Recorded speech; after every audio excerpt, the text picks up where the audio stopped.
The following story has been brought to you by StoriesToInspire.org. Literally yesterday, I got this email from a friend of mine. It was such a moving story.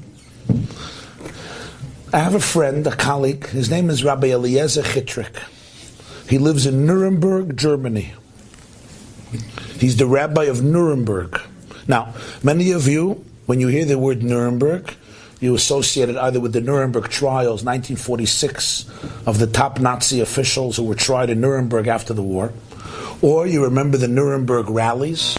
The Germans used the city of Nuremberg as the main location of their rallies, which were designed meticulously to inculcate the Reich's ideology in the hearts and minds of the German people.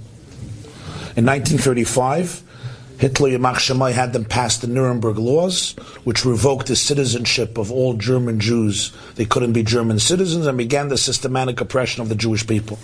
Then came Kristallnacht, November 8th and 9th, 1938.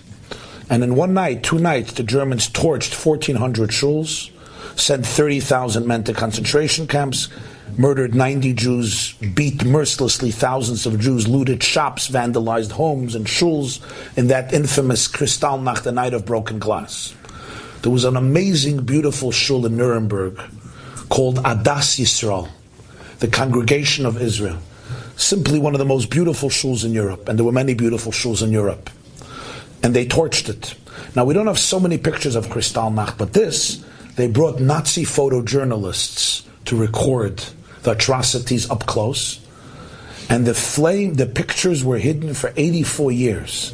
They were just discovered a few weeks ago by a granddaughter in the home of her grandfather, who was a Jewish soldier who liberated Germany in 1945 in the end of the Second World War. And he went into Nuremberg, he retrieved these pictures, and he left them in his home. She just publicized these pictures, so you see how they torched the whole shul and burnt all the svarim. It's very, very tragic pictures up close, very rare. 84 years later discovered. But here's what happened. That night, as the shul was about to go up in flames, a German boy, age 10, ran into the shul, and he saw a beautiful golden Chanukah menorah made out of pure gold. He stole it. And he brought it home. He wanted it. He liked it. Okay? He kept it in his home since. One day his father sees this golden menorah and says, "What's this?" He says, "I stole it from the shul." His father smacked him and said, "Go give it back." He said, "There's nobody to give it back to. There was not one Jew left in Nuremberg. They either fled or they perished." The menorah remained in his home for 84 years. A few weeks ago, Rabbi Chitrik, who's the Chabad rabbi of Nuremberg, Germany, and the rabbi of Nuremberg, gets a letter in the mail. A German writes to him, and he sent it to me by email. A German writes to him and says, "My uncle stole the menorah. I'm the nephew, and I decided I want to return it." He says, "Sure, come." And he brings Rabbi Chitrik this year the menorah that he stole the night of Kristallnacht, November 38, in Nuremberg. And he sent me a picture of him holding the menorah, and the man says, "I hope you can accept this as a gesture of peace and friendship, wishing you lots of success." And he explains, this menorah was always in the house, but he never thought of returning it. A few years ago, he was in Zurich, and he met a Jewish family by the name of Weiss. Mrs. Weiss came from Nuremberg, and when he heard about the real suffering of real people under the Nazis, it touched him. And he said, "It's time for me to do my little part and give back the menorah to the people it belongs to."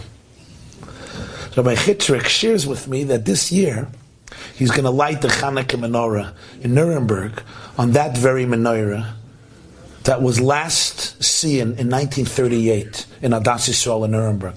And I asked him how that felt emotionally.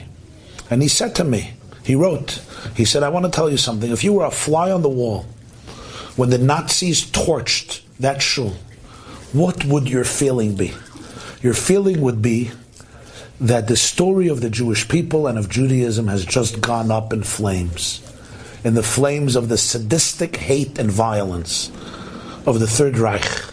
That would have been your feeling. The story is coming to an end. He says, 8 decades passed.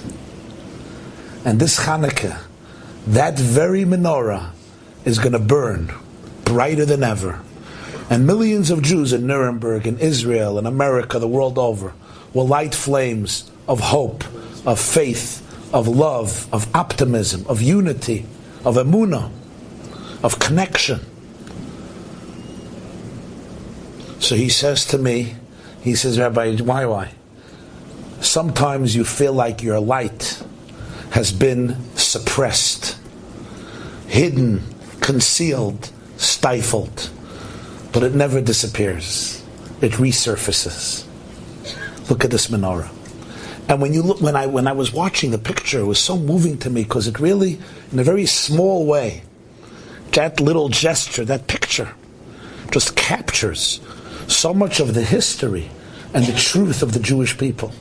Enjoyed this story? Come again. Bring a friend. StoriesToInspire.org